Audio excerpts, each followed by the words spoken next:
露思人气涨了，路人缘跌了。网友们回忆起了赵丽颖和杨幂碰瓷的往事。赵露思的人气涨了，她的人气却下降了。网友们回忆起了赵丽颖和杨幂碰瓷的往事。最初，一张赵露思承认肖战恋情的照片在网上流传，赵露思团队迅速辟谣，她被指控策划和炒作嫌疑人。随后，赵露思回应称：“我没有伤害任何人，不应该难过。”在这种社会动态下，最好的答案就是不红却爱蹭。粉丝的反应远不如这条内容，也被认为是赵露思微博评论现场。很快，赵露思微博评论再次成为热搜第一。紧接着，一位自称是赵露思朋友的身份不明的男艺人讲述了赵露思对他很好，在他没钱的时候给他租了房子。不知道是炒作还是为了挽救赵露思的人气。其实，这种为某艺人发声，对于网友来说，通常是太过明显了。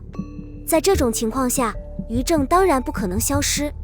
起初，于正在社交媒体上发布的炸油、绿茶等图片似乎意味深长。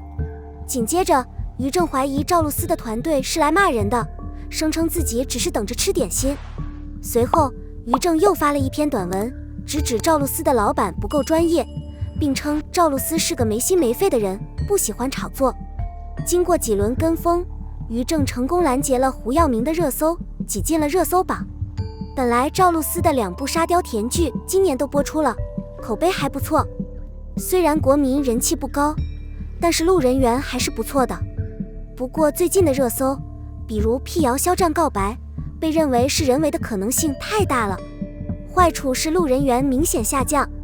在他自己的内容评论中，沂水网友的吐槽就是明证。此前，赵露思还被怀疑与赵丽颖有过接触。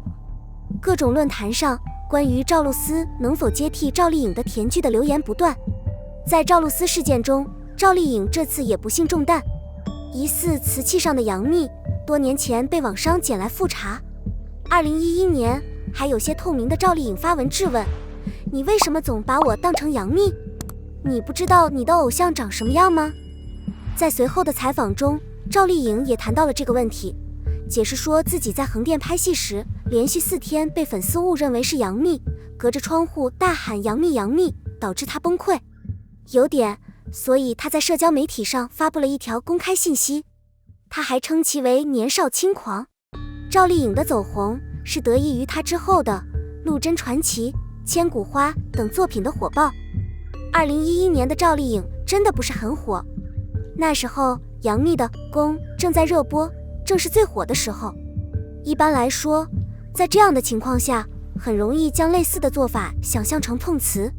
当然，赵丽颖真正的国籍来自几部热播剧，比如早期的《陆贞》、《花千骨》以及现代的《知否》。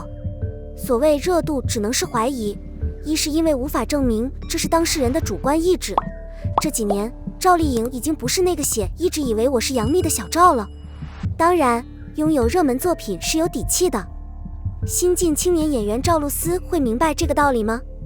总有人觉得流量小花、流量生跟演员不一样，他们不相信工作会说话，更多的依赖于诸如商业甚至炒作之类的话题。几乎每个人都知道有多少信息在数亿人经常阅读的主题上被淡化了。做的时候太容易摔倒了，好好干，认真干才是王道。它爆炸了，吴磊海报被撤，直播被停，镜头被删，疑似与陈坤传绯闻。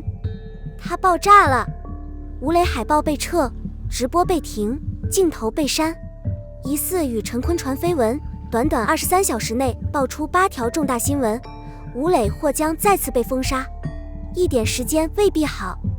在成长的过程中，他们并没有偏离从小立下的目标，其中吴磊就是这批新生代演员的领军人物。小时候，他长着一张略带婴儿肥的脸，可爱又聪明。长大后的他不仅长得帅，演技也日臻完善。可就是这样一个20出头的老戏骨，但面临撤海报、停路面、删戏等困难。那么今天吴磊到底得罪了谁呢？吴磊作为90后的尾巴，1999年1月出生于上海。他的长相从小就很讨人喜欢，看起来灵动可爱。一个偶然的机会，年仅3岁的吴磊接手了人生的第一个项目。从此，吴磊开始了镜头前失控的生活。吴磊5岁的时候就已经是名副其实的策划王了。因为非常上镜，和镜头很契合，吴磊仿佛就是为镜头而生的人。5岁的时候，有一次剧组来学校选《封神榜》明之凤鸣岐山的角色，年纪虽小，但志向远大的吴磊来到导演组自荐。很快导演组就被这个机灵的小鬼给吸引住了，决定让他来出演剧中的小哪吒。这是吴磊的第一次跨线，完成了从策划王到电视童星的蜕变。第一次被触电的吴磊丝毫没有紧张的感觉，相反，他在剧组表现出了超乎常人的自然，也将顽皮、豪放、机智、灵活的小哪吒演绎得淋漓尽致。大多数人都是通过小哪吒认识吴磊的。之后，吴磊主演了多部电视剧。2018年，吴磊以表演专业第一的成绩考入北京电影学院。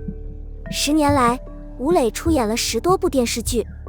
在成长的过程中，吴磊基本上是在剧组度过了自己的童年和青春期。虽然不停地拍摄，但吴磊并没有停下学习知识的脚步。他抓住每一个空闲时间研究和解决问题，每天都在和时间赛跑。吴磊每天都在这样高强度、紧张的氛围中努力工作，丝毫没有懈怠。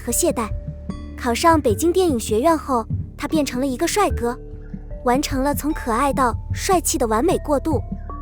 吴磊不仅利用了角色的领悟力和天赋异禀的表现力，他的优秀在于，吴磊不仅依靠自己的天赋，而且在天赋加持的先天条件极佳的情况下，靠自己的努力。和他合作过的圈内前辈和导演提起吴磊都是赞不绝口。当吴磊凭借古装剧《琅琊榜》中的小飞流一角获得国剧盛典最具潜力男演员奖时，胡歌非常大方地对导演喊话：如果有好角色，请考虑我们的小飞流。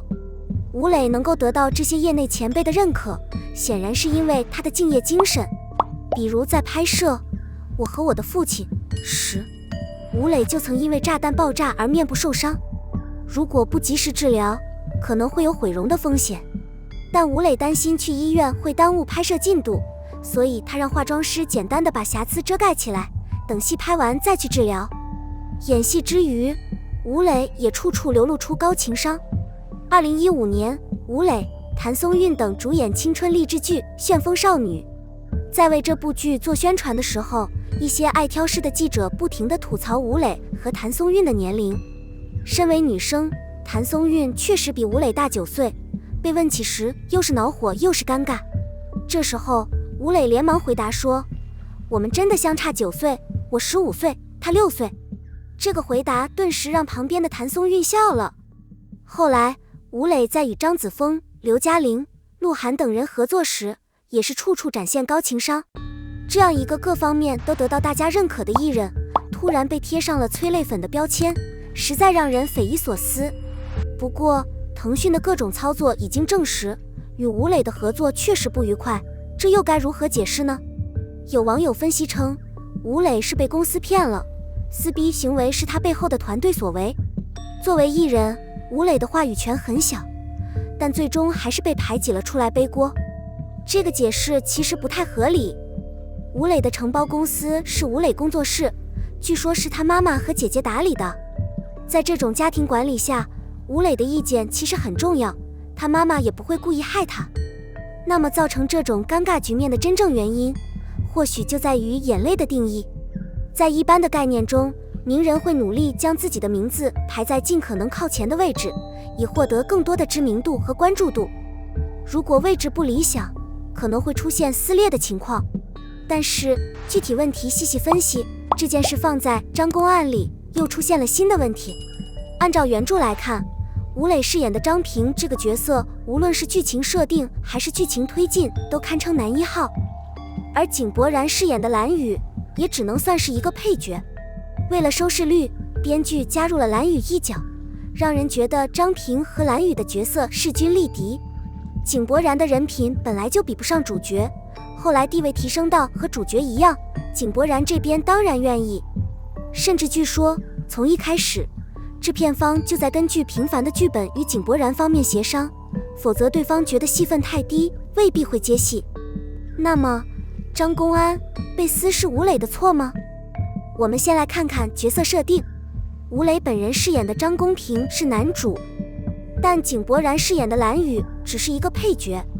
按照正常的剧情发展，就算有2个男主，正派男主的戏份也会比反派男主多。但是最后因为这部剧的魔改，让大家面前的2个男主的角色都是一样的。